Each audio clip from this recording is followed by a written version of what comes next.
During a family dinner, my mother wore a warm smile while my father was raising his glass for a toast. My sister was busily scrolling through her phone. Then my daughter slipped me a note beneath the table. It read, "Call 911. She looks pale." I stayed calm. I handled it. 17 minutes later, my parents were the ones losing their composure. That pretty much sums up my Thursday night. I had driven 2 hours to be there, thinking I was being both a devoted mom and a caring daughter. The entire evening was supposed to be a peaceful gathering at the family's countryside getaway, though calling it that was a stretch. It was really a musty, low-ceilinged house with walls suspiciously thin and everything creaking. You know the type. The one where your niece recalls the bathroom tile more than you remember the sunsets. Anyway, my parents had invited Emily, my daughter, to stay for a couple of weeks following her graduation. They mentioned she had been looking pale, insisted she needed rest, and said they missed her dearly. And foolishly, I believed them. Emily had been withdrawn ever since Henry, my uncle and her great-uncle, passed away. He was like the grandfather she never had. No wife or children, just an elderly man with a gentle soul and a quiet home filled with wooden train sets. His passing devastated her deeply. She barely responded to calls. But whenever I finally reached her, she sounded exhausted rather than frightened. Tired in a way I thought I could handle. Tired I believed I could heal. So I asked if I might visit for just one evening. They were hesitant, but agreed. Now I am about to say something foolish. I did not expect. Something felt different the moment I stepped inside. I entered the room. They greeted me with smiles. My mother embraced me warmly. My father joked about the wine I had brought, claiming it was actually drinkable this time. Laughter filled the space. My sister waved at me from the kitchen. They had even lit candles on the porch, creating a cozy atmosphere as if we were staying at a well-reviewed Airbnb. Emily was there too, smiling faintly. She appeared thinner and paler than usual. Her eyes showed that swollen, post-crying shine, but she returned my smile when she noticed me. She stood and wrapped me in a hug that lingered just a little too long to be casual. The kind of hug that silently says, "Thank goodness you are here," but tries not to make it obvious. I stayed silent and gently squeezed her hand, asking, "You okay?" She nodded in response. Dinner began. Burgers, potato salad, slices of tomato that looked as if they had been carefully scooped out with a spoon. Everyone spoke as if it was just a normal evening. My father shared a story about nearly crashing a golf cart. My mother kept topping up everyone's glasses with boxed wine, saying, "Just a splash," every time. While pouring what was practically half a cup, my sister scrolled through her phone hidden under the table. The man sitting opposite me, a family friend, smiled each time our eyes met. I returned his smile, because from an early age women are taught to smile whenever men look at them. I could not recall his name. In fact, I was not even sure if I had ever been told his name. Then it happened. Just as my father raised his glass for a toast, mentioning something about fresh air and family and how we should...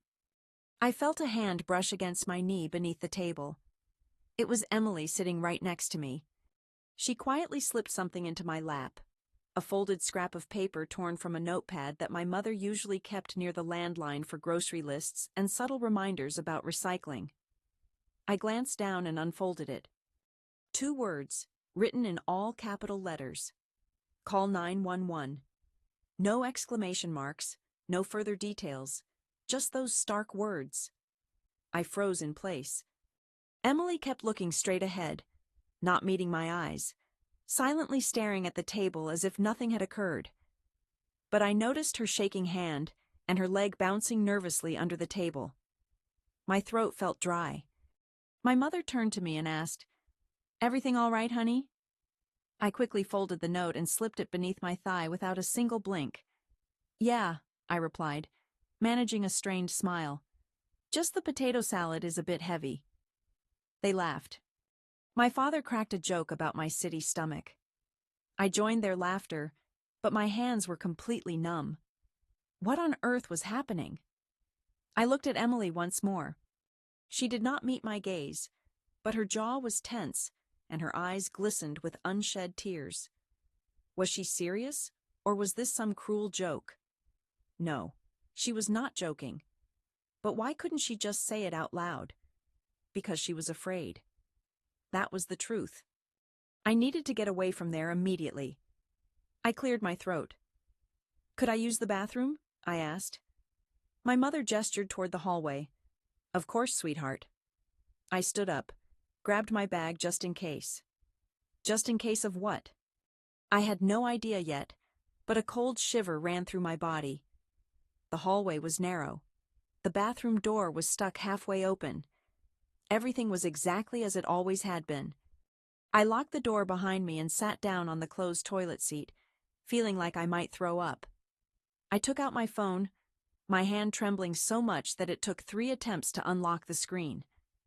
I did not call my husband or text a friend.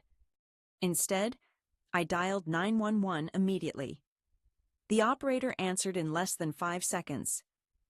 Emergency services. Where are you located? I gave the address, my voice breaking halfway through the street name. I do not know what is happening, I whispered. My daughter had slipped me a note under the table. It read, "Call 911. She looked frightened. She is staying here with my parents. I am just visiting. I do not know what is wrong, but I believe she is in danger. Please." The dispatcher asked several questions. What is your name? How many people are in the house? Is anyone hurt? I did not know, I said again. But I think she has been trying to tell me something. She appears as though she has been crying for days. Something is not right. They said help was already on the way. I hung up, remaining still and trying to calm my breath. Now I faced a new challenge. I had to return out there and sit at the table with those who were either completely innocent or perhaps something entirely different. Was I overthinking things, or had my daughter just given me the most frightening message of her life, and now I had to wait? I do not remember unlocking the bathroom door, walking back to the dinner table, or how I managed to sit down without fainting. I clearly remember holding the glass of wine even though I never took a sip. I simply gripped it as if it were a shield, because releasing it might reveal the turmoil beneath my calm exterior. My daughter had just handed me a note instructing me to call 911, and I did. The emergency responders were on their way. Yet, there I was trapped at a table with 4 others, all smiling and casually sharing salad, as if this moment was not a nightmare unfolding slowly. It felt like one of those classic family dinners that starts cheerfully with a toast and ends with someone bleeding on the tablecloth. I laughed at a joke someone made, though I cannot recall what it was. I forced laughter, nodded, and smiled because that is what women do when fear takes hold. That is what daughters do when their parents look them in the eye and declare all is well. That is what mothers do when they sense danger to their child, yet remain clueless about its source. Amid the forced laughter and ringing in my ears, my mind did what it always does on the brink of collapse. It rewound. Because this was not unfamiliar. Not at all. I have spent a lifetime arriving at this exact place. The very room we occupied now, filled with the scent of mildew, wood polish, and burnt coffee. My parents purchased this house when I was 4 years old, and my sister had just been out of her diapers. I still recall the sunburn I suffered that first summer here, and how my mother scolded me for failing to apply sunscreen properly as if it were my fault. She spoke softly, though. She always chose gentle words. They were not the type of parents to raise their voices. That would have been too obvious. Their manner was colder than that. Polite, distant, almost formal. If you asked them, they would claim to do everything correctly. We had nutritious meals and clean clothes. They attended our school performances, clapped politely, and smiled. My mother even packed our lunches carefully. No crusts, color-coded boxes, handwritten notes folded neatly like small contracts. Be kind. Make good choices. Love, Mom. What nobody noticed was the silence waiting behind the door when we returned home. The way warmth only appeared when my sister entered the room. The way I kept striving for something that was never truly mine. Emily could simply be herself. She could spill juice, cry over cartoons, and break things. They would laugh, call her playful, and fix what she broke. I earned perfect grades, offered to do the chores, and at the age of 7 attempted to choreograph a dance in the living room just to catch their attention. They saw me but asked me to stop because I was too loud. I understand how this might sound petty, childish, like some envious tale from a child longing for affection. But here is the truth. Growing up in a home like that, the lack of love does not show through anger. It shows in exactness. They did everything right except to feel anything genuine for me. At some point, maybe around 12 or 15, I stopped trying. I recall sitting on the porch one night. After a birthday celebration where the candles were forgotten, I found myself thinking, maybe you simply cannot make people love you. Perhaps this is just how parents are. Once I accepted that truth, I stopped expecting any warmth. I stopped needing it, more or less. When I became pregnant with Emily, I was 20 years old. That is a different story altogether, but the important part here is that the moment she was born, I promised myself she would never feel the way I did. She would never question whether she was loved or feel like she had to earn her place in my life. That promise I always kept. At first, my parents were somewhat interested, to their credit. When Emily was a baby, they bought stuffed toys, sent cards from time to time, and asked how she was doing. However, it did not take long before the old pattern resurfaced. The same polite indifference, affection only present when it served their image, offers to babysit that they then canceled at the last moment, messages saying, "We have been so busy," coming only after birthdays. I never told Emily not to love them, never obstructed her feelings. I believed that if they wanted a relationship with their granddaughter, I would not be the barrier. They were not bad people, I told myself, simply limited and emotionally immature. Yet she noticed everything. Children always do. There were weekends when we drove 2 hours over, with her backpack filled with art supplies, snacks, and the newest book she wanted to share with Grandma, only to receive vague nods in return. I returned to reading the newspaper, allowing things to unfold since they were not causing her any harm or doing anything wrong. Yet the one person who never disappointed her even once was Uncle Henry, my mother's elder brother. He never had children, remained unmarried, and lost the love of his life when he had barely reached 30. He seemed never to have recovered from that loss. Leading a quiet life, he managed a prosperous business, retired early, traveled extensively, donated to discreet causes, and sent me books filled with personal handwritten notes along the margins. Once he even sent me a pair of gloves I had admired 2 years before, with the receipts still tucked inside. When Emily was born, something inside him seemed to brighten entirely. He cradled her as if she were a rare treasure. He appeared at every opportunity with picture books in Italian and a carved wooden owl from a place I had never heard of. Not a single birthday or school performance escaped his memory. He often called her his miracle girl, and she adored him with every ounce of her being. For the first time in her life, and perhaps mine as well, someone truly saw her and made her feel she was sufficient just the way she was. She would often fall asleep resting her head on his shoulder, saying he smelled of cinnamon, coffee, and safety. Uncle Henry passed away 3 weeks ago. His death was peaceful, happening quietly in his sleep, matching the calm life he had led. However, Emily did not handle it quietly at all. She completely withdrew, refusing to get out of bed, speak, or eat. I had always believed grief came like waves, but for her, it arrived suddenly like a complete blackout. No air, no light, no shore. Then the invitation arrived. My parents called and said Emily could come and stay at the countryside house, the very one we are in right now. They mentioned that the fresh air might do her good. They believed that family could be beneficial for her. And thankfully, I hoped it was true. So I allowed her to stay for 2 weeks. She remained here. I called her often. She answered occasionally. She always sounded exhausted. She always claimed she was fine. And I trusted her until tonight. Until the smile that did not quite reach her eyes. Until the silence in her shoulders. Until the note in my hand. 2 words. Call 911. The knock came 15 minutes after I made the call. By then, I was back at the table, sitting on a thin cushion over a chair that might as well have been made of needles. My stomach cramped so badly that I convinced myself I had appendicitis, or perhaps divine punishment for trusting people who wore cardigans in summer. When the knocking came, I froze. Everyone else did too. My dad stopped mid-sentence. My mom tilted her head, wineglass halfway to her lips.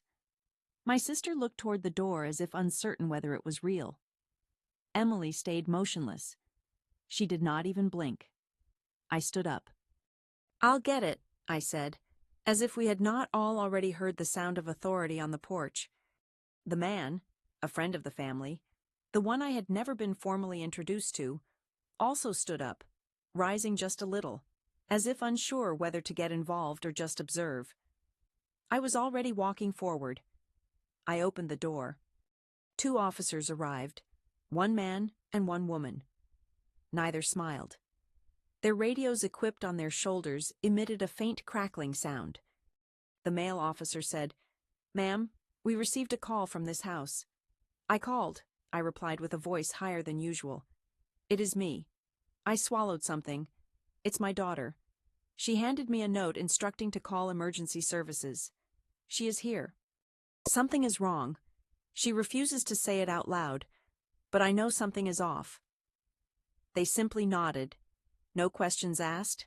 No raised eyebrows. Just practiced professionalism in their movements. The female officer asked if she could talk to Emily alone. I stepped aside and pointed. "She is at the table." The male officer requested to speak with me outside. I followed him and closed the door behind me, hoping to trap the fear rising in my chest. Then I waited. They stayed inside for 7 minutes. I know because I checked my phone a dozen times. Precisely 12. I did not move. I could not. I just stood on the porch, watching shadows cast by the breeze ripple through the wilting roses in the garden. My thoughts wandered to Uncle Henry, to the note, to how my mother's smile appeared too quick, and how the tea always came in the same chipped cup, the one Emily never finished entirely. When the door opened again, I turned around. Emily stood beside the female officer. Her hands trembled and her face was pale as chalk, but she was speaking. Finally, she was speaking. The male officer motioned for me to come forward. I reached only the doorstep before I heard it. "Uncle Henry left everything to me," Emily said. Her voice was quiet but distinct. "They simply told me I needed to rest, that I was mourning, and then they started pressuring me to sign some documents." I blinked in confusion. "What kind of documents?" the female officer asked. "I'm not sure." "Papers. A release of responsibility. That's what they called it. But it had my name on it. And the lawyer, that man?" She pointed at him. "He was supposed to represent Uncle Henry, but he never contacted me. Only them. He came here and claimed it was just to make things easier." The officer nodded. Emily's voice cracked as she continued. "I told them, no, I didn't want to sign anything. I asked for time. I asked to make a phone call, but they took my phone away. Said it was for my mental health. Said I would thank them later." Then the bombshell hit. I think they were drugging me. The room seemed to shift. Even the walls felt like they had stepped back. The officers exchanged a look. Then the male officer left to the hallway. A few moments later, I heard soft voices and footsteps. They brought my parents back in, then Astrid, then the lawyer, one after another. Now the entire group was in the room again, and nobody was smiling. My mom stood up. "This is absurd." "She has been grieving," my dad added, raising his hands like a preacher. "You have to understand. We were trying to help." "She's paranoid," my sister said. "She hasn't been herself since the funeral." The lawyer remained silent. The female officer said, "We will need to search the property." My mom laughed. It sounded like breaking glass. "You cannot be serious." "On what grounds? Her imagination?" "We have a report and now an official statement. There is reasonable cause." The officers instructed everyone to remain in place. Additional support was summoned. I observed everything from the doorway as if I were detached, like a bystander watching a documentary about a family unraveling from within. The kitchen was the first area they searched. It lasted 15 minutes. When they came back, the officer held a plastic bag containing loose pills, small, round, and off-white in color, with no prescription bottle or label, merely hidden in a kitchen drawer beneath a pile of coupon clippings. The male officer then radioed in for immediate field testing. Next, they proceeded to the guest bedroom, which was the lawyer's domain. There, they discovered documents without signatures.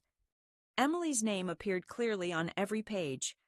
Beneficiary, release of claim, estate forfeiture, all of it. The papers were typed and stapled, neat, fully prepared, except the signature line remained blank. Finally, they moved to the basement. I had never been down there before.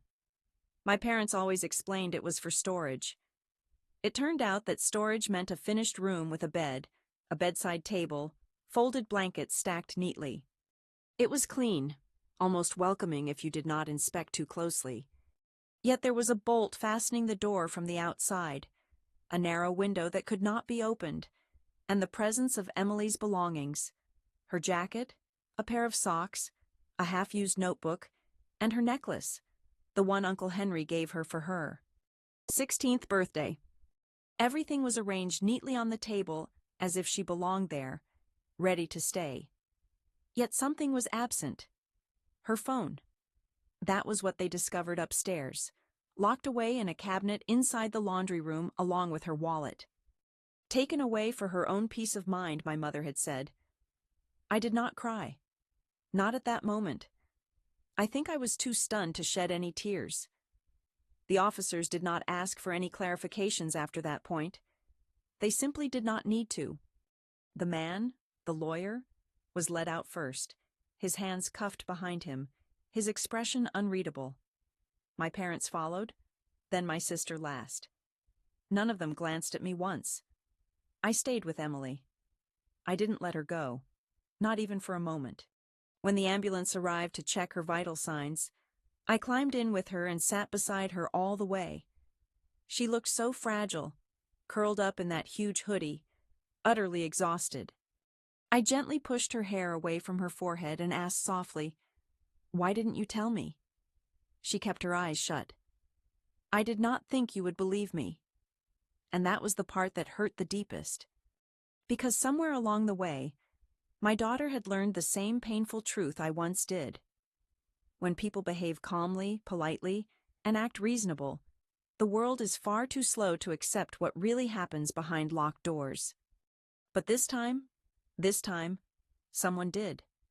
If you have never had to conceal your fear behind casual conversation while watching your daughter reveal a criminal plot at the dinner table, I strongly advise against it. But you want to know what's worse? When they are set free. My parents, my sister, the lawyer, all released, on bail while awaiting trial. They called it a nonviolent offense. No proven damage done, no previous convictions, cooperative during arrest. Right. My daughter was drugged, isolated, and emotionally controlled by her own family. But sure, let's treat them like they simply forgot to return a library book. Emily did not sleep for 3 nights. Every sound made her jump. She refused to be alone in a room, even with the lights on. She kept asking if we were truly safe now, if they would come back, as if this was all a misunderstanding that could be fixed with a casserole. I did not tell her how real that danger was, but I began locking every door, every window, even the bathroom, because I know my family, and they hate to lose. It happened on a Tuesday. I had gone to the city for a few hours, a client meeting I could not postpone. Emily insisted she was fine. She said she would stay in, maybe read, maybe finally eat something. I almost did not go, but of course I did. And of course they showed up. When I returned home, Emily was sitting on the living room floor, knees pulled to her chest, phone resting on her lap, face pale. They came, she said. No introduction, no hello, just that. I froze. Who?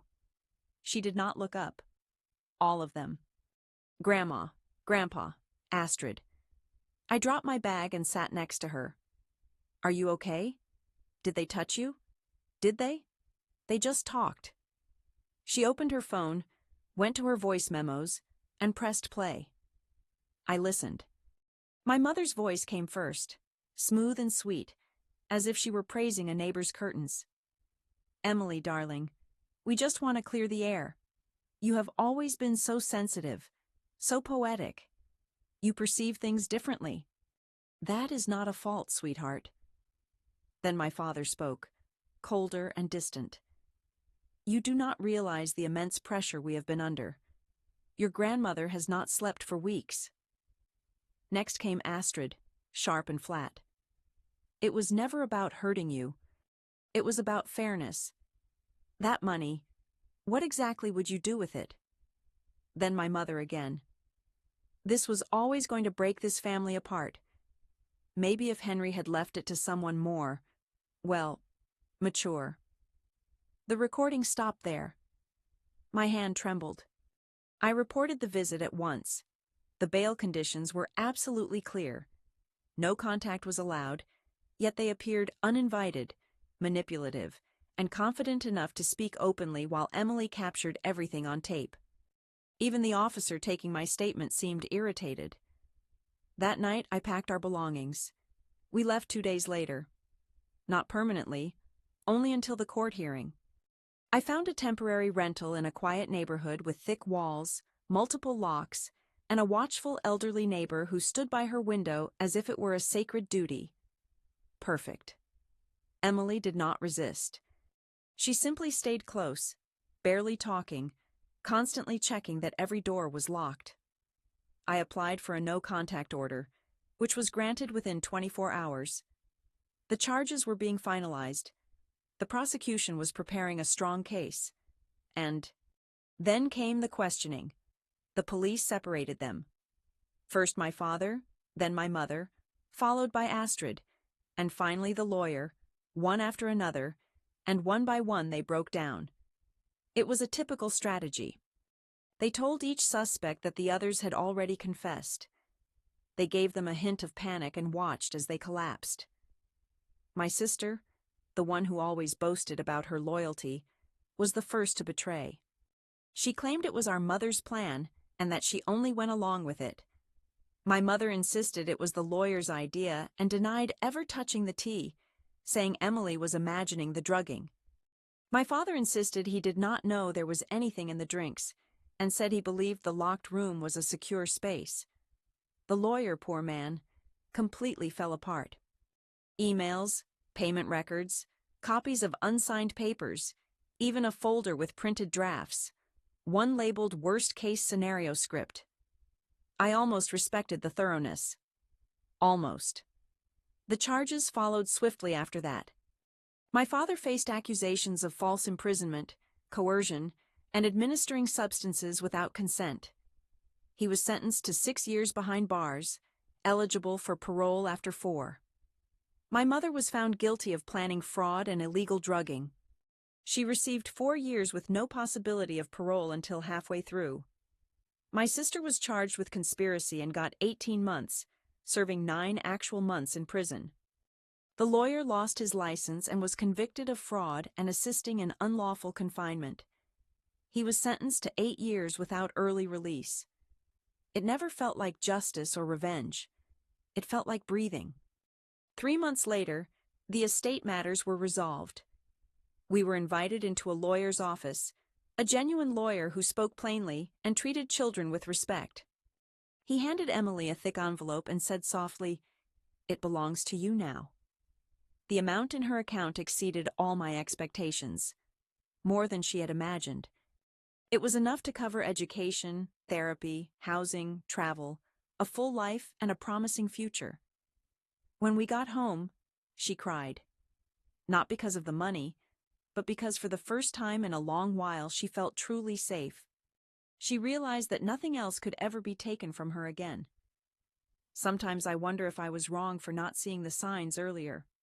Should I have asked more questions, insisted on answers, trusted my instincts instead of their polite smiles and perfectly arranged napkins? Looking back, the clues were present. Emily's voice becoming quieter, her eyes losing their brightness, the way she clung to me just a bit too tightly that evening. I don't know. Perhaps I did fail her for a while, but when it counted, I listened. I made the call. And maybe that is what truly matters. She is safe now, growing stronger, laughing again, the genuine laughter, not the kind we fake at dinner to keep the peace. As for me, I have learned that love is not silence, and family is not unconditional forgiveness without change. So, did I fail, or did I act just a little too late? Tell me what you think in the comments. I really want to hear your thoughts. And if you want more stories like this, please subscribe.